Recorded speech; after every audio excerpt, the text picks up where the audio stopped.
പല തലമുറകളായിട്ട് ഞങ്ങളുടെ വീട്ടിൽ ഉണ്ടാക്കുന്ന ഒരു ഡിഷാണ് ഈ വൻപയറും വാഴയ്ക്കയും കുഴച്ചത്. അപ്പോൾ നമ്മൾ യൂഷ്വലി ഞങ്ങൾ സെർവ് ചെയ്യുന്നത് കഞ്ഞിയുടെ ഒപ്പവും അല്ലെങ്കിൽ ചോറിൻ്റെ ഒപ്പമാണ്.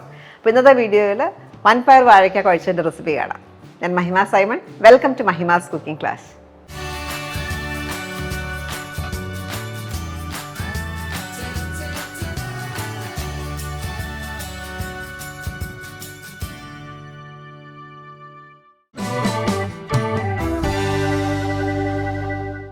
അപ്പോൾ ആദ്യം നമ്മൾ ചെയ്യാൻ പോകുന്നത് വൻപയർ ഒന്ന് വേവിച്ചെടുക്കണം.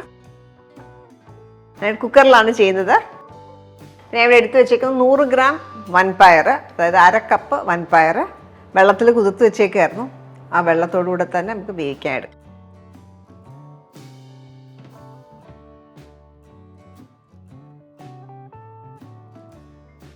1/2 കപ്പ് വൻപയറിലേക്ക് 1/4 കപ്പ് വെള്ളം ചേർക്കാം.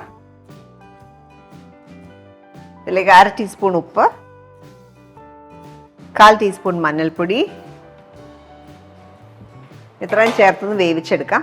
നമ്മൾ കുതിർക്കുന്ന അനുസരിച്ച്, ഞാനിപ്പം 2-3 മണിക്കൂർ കുതിർത്ത പയറാണ്, അപ്പോൾ അതുകൊണ്ട് വേവിൽ വ്യത്യാസം വരും. നമ്മൾ അരമണിക്കൂർ കുതിർക്കുകയാണെങ്കിൽ കുറച്ച് സമയം കൂടുതൽ വേവാൻ സമയം എടുക്കും.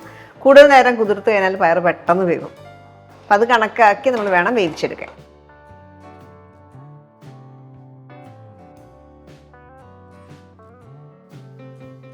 അപ്പോൾ ഹൈ ഫ്ലെയിമിൽ 1 വിസിൽ വരെ കുക്ക് ചെയ്യുക. അപ്പോൾ പയർ വേവുന്ന സമയം കൊണ്ട് നമുക്ക് വാഴയ്ക്കയും കൂടെ വേവിച്ചെടുക്കണം.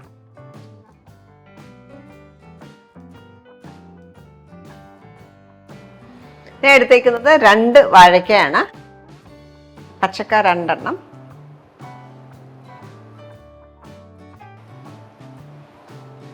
ഇതിലേക്ക് ഒരു 1/8 ടീസ്പൂൺ മഞ്ഞൾപ്പൊടി, 1/4 ടീസ്പൂൺ ഹീപ്ഡായിട്ട് ഉപ്പും കൂടെ ചേർത്ത് വേവിച്ചെടുക്കാം. ഇത് വേവാനായിട്ട് കുറച്ച് വെള്ളം കൂടെ ചേർക്കാം.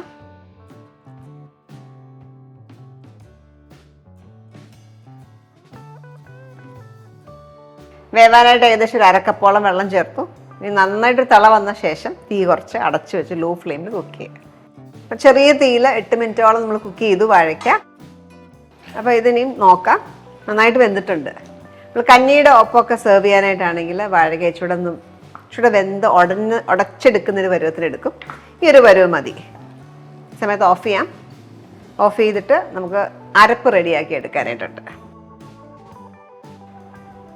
അപ്പോൾ അരയ്ക്കാനായിട്ട് മിക്സി ജാറിലേക്ക് ഒരു 6 ചുവന്നുള്ളി, 5 കഷ്ണം വെളുത്തുള്ളി, പച്ചമുളക് 2 എണ്ണം,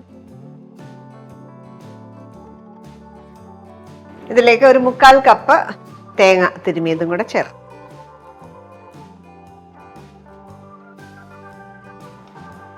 ഇതിനുള്ള മഞ്ഞൾപ്പൊടി ചേർക്കാം. അതേപോലെ 1/8 ടീസ്പൂൺ കുരുമുളക് പൊടിയും കൂടെ ചേർക്കാം. ഇനി ഒന്ന് ഒതുക്കിയെടുക്കാം.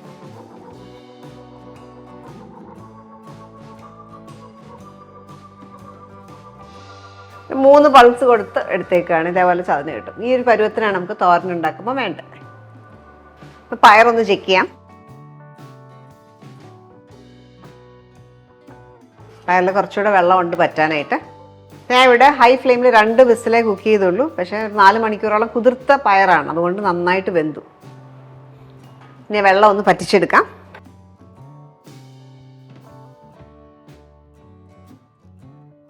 അരമണിക്കൂറൊക്കെ കുതിർത്ത പയറാണെങ്കിൽ സാധാരണ ഹൈ ഫ്ലെയിമിൽ 1 വിസിലും അതിനുശേഷം തീ കുറച്ച് ലോ ഫ്ലെയിമിൽ ഒരു 8 മിനിറ്റൊക്കെ സമയം എടുക്കാറുണ്ട് വെന്ത് വരാനായിട്ട്. ഇവിടെ ഇപ്പം നമ്മൾ ഹൈ ഫ്ലെയിമിൽ 2 വിസിൽ വരെ വെച്ചിട്ടുള്ളൂ. പയറിലുള്ള എക്സസ് വെള്ളം എല്ലാം വറ്റിച്ചെടുത്തു. ഇനി പയറും വാഴയ്ക്കയും കൂടെ മിക്സ് ചെയ്യാം.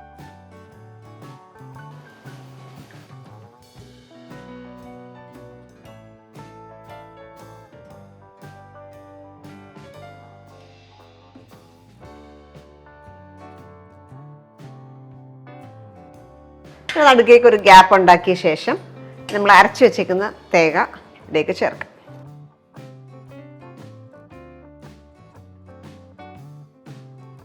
ഈ മിക്സർ വെച്ച് തന്നെ ഒന്ന് മൂടിയിടുക. ഇതിലേക്ക് വളരെ കുറച്ച് വെള്ളം കൂടെ ചേർത്ത്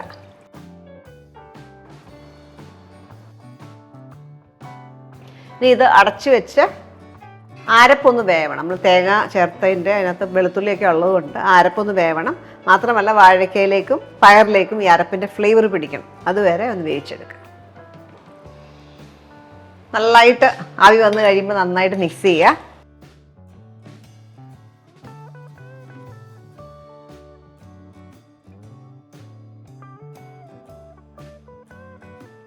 ഇത് റെഡിയാണ്. വെള്ളമെല്ലാം പറ്റി. ഇനി നമുക്ക് ഇതിനകത്ത് കടുക് പൊട്ടിച്ച് ചേർക്കണം. കടുക് പൊട്ടിക്കാനായിട്ട്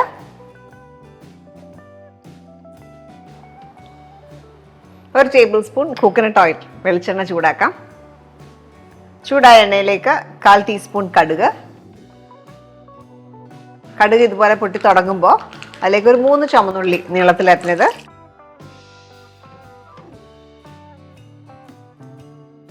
ഒരു ബ്രൗൺ കളർ ആവുന്ന വരെ വറുത്തെടുക്കാം.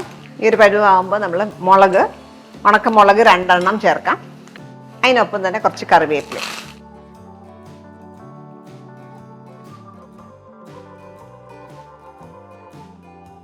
ഇനി വാഴയ്ക്കായും പയറൂടെ കുഴച്ചതിലേക്ക് ചേർക്കാം.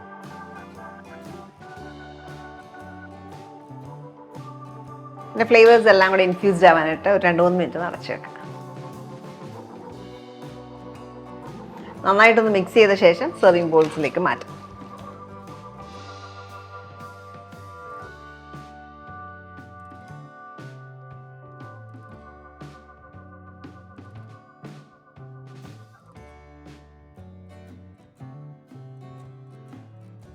കഞ്ഞിയുടെ ഒപ്പം ചോറിൻ്റെ ഒപ്പം സെർവ് ചെയ്യാൻ പറ്റിയ വൻപയർ വാഴയ്ക്ക കുഴച്ചതിൻ്റെ റെസിപ്പിയാണ് ഷെയർ ചെയ്തത്. അപ്പോൾ തോരനുമായിട്ട് വളരെ സിമിലറാണ്. തോരനാകുമ്പോൾ നമ്മൾ ഒന്നുകൂടെ വിട്ട് വരുന്ന രീതിയിലാണ് എടുക്കുക.